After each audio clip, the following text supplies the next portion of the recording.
From translation, ISV International Standard Version. This 47th day of the year. Today we are reading passages Numbers 11 to 13. Numbers chapter 11, verses 1 to 34. Now the people complained about their hardships in the hearing of the Lord, and when he heard them, his anger was kindled, and the fire of the Lord burned among them and consumed some of the outskirts of the camp. The people cried out to Moses, and Moses prayed to the Lord, and the fire died down. So that place was named Taberah, because there the fire of the Lord burned among them. Now the rabble that was among them had a strong craving, and the Israelites also wept again and said, Who will give us meat to eat? We remember the fish we used to eat in Egypt for nothing, the cucumbers, the melons, the leeks, the onions, and the garlic. But now we are wasting away, there is nothing at all to look at except this manna. Now the manna was like coriander seed, and its appearance was like the appearance of bdellium. The people would go about and gather it, then grind it on millstones or crush it in a mortar, then boil it in a pot and make cakes out of it. Its taste was like the taste of cakes baked with oil. When the dew fell on the camp in the night, the manna would fall with it. Moses heard the people weeping throughout their families, each one at the entrance of his tent. Then the anger of the Lord was kindled greatly, and Moses was displeased. Moses said to the Lord, Why have you treated your servant so badly? Why have I not found favor in your sight, that you have laid the burden of all this people on me? Did I conceive all this people? Did I give them birth, that you should say to me, Carry them in your arms, like a nurse carries a nursing child, to the land that you swore to their ancestors? I am not able to carry all this people alone, because they are too heavy for me. If you are going to deal with me like this, then kill me at once if I have found favor in your sight, and do not let me see my misery. The Lord said to Moses, Gather for me 70 men of the elders of Israel, whom you know to be the elders of the people and officers over them, and bring them to the tent of meeting, and let them take their stand there with you. Then I will come down and talk with you there, and I will take some of the spirit that is on you and put it on them, and they shall bear the burden of the people with you, so that you may not bear it yourself alone. And say to the people, Consecrate yourselves for tomorrow, and you shall eat meat, for you have wept in the hearing of the Lord, saying, Who will give us meat to eat? For it was well with us in Egypt. Therefore the Lord will give you meat, and you shall eat. You shall not eat just 1 day, or 2 days, or 5 days, or 10 days, or 20 days, but for a whole month, until it comes out of your nostrils and becomes loathsome to you. Because you have rejected the Lord who is among you and have weeping before him, saying, Why did we come out of Egypt?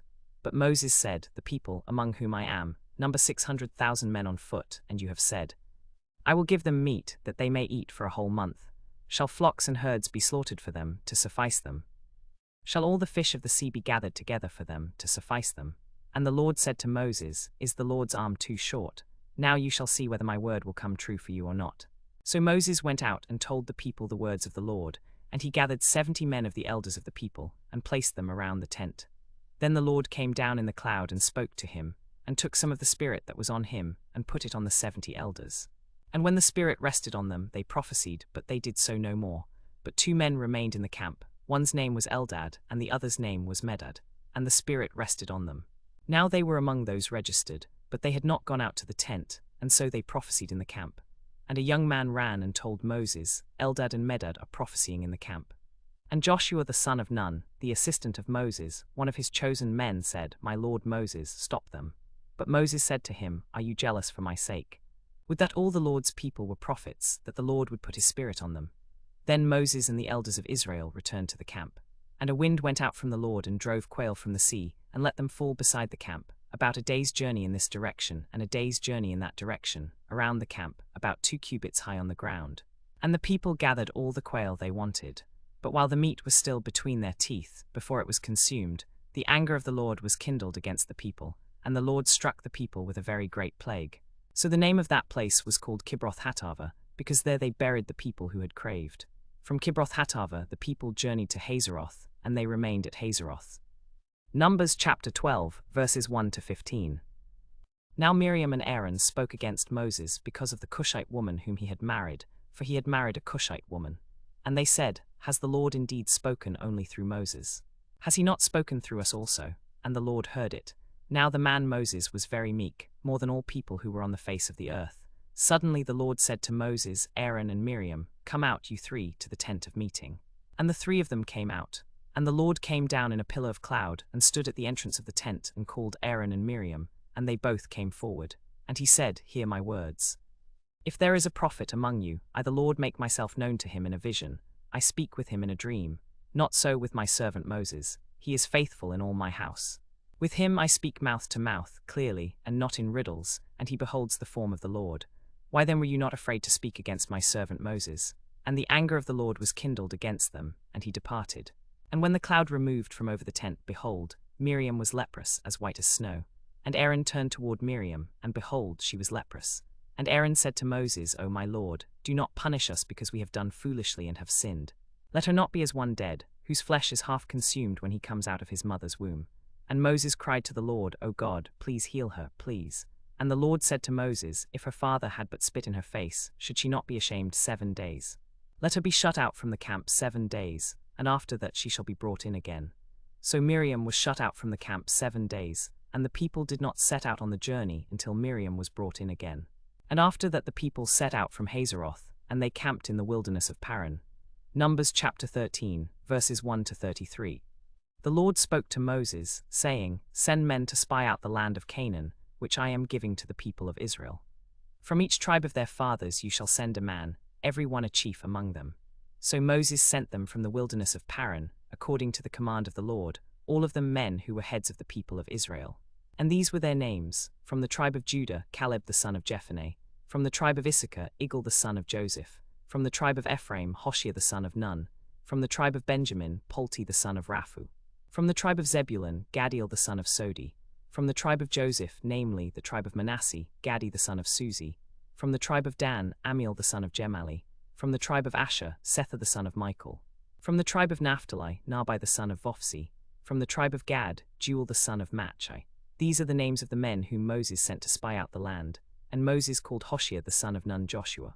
So Moses sent them to spy out the land of Canaan, and said to them, Go up into the Negeb and into the hill country, and see what the land is, and whether the people who dwell in it are strong or weak, whether they are few or many, and whether the land that they dwell in is good or bad, and whether the cities that they dwell in are camps or strongholds, and whether the land is rich or poor, and whether there are trees in it or not.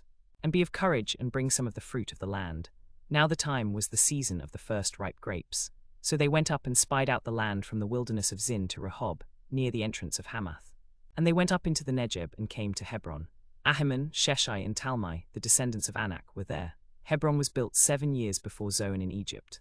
And they came to the valley of Eshcol, and cut down from there a branch with a single cluster of grapes, and they carried it on a pole between two of them. They also brought some pomegranates and figs. The place was called the valley of Eshcol, because of the cluster that the people of Israel cut down from there. And they came to Moses and to Aaron, and to all the congregation of the people of Israel in the wilderness of Paran, at Kadesh. They brought back word to them and to all the congregation, and showed them the fruit of the land. And they told him and said, We came to the land to which you sent us. It flows with milk and honey, and this is its fruit. However, the people who dwell in the land are strong, and the cities are fortified and very large. And besides, we saw the descendants of Anak there.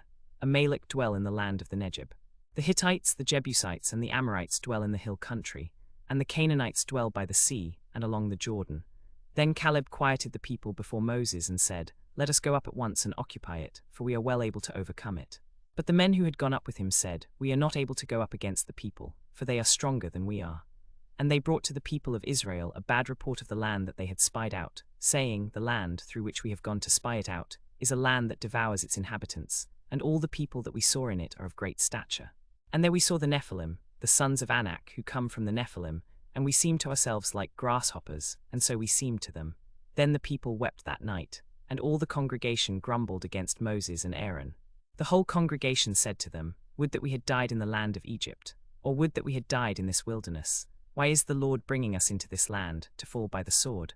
Our wives and our little ones will become a prey. Would it not be better for us to go back to Egypt?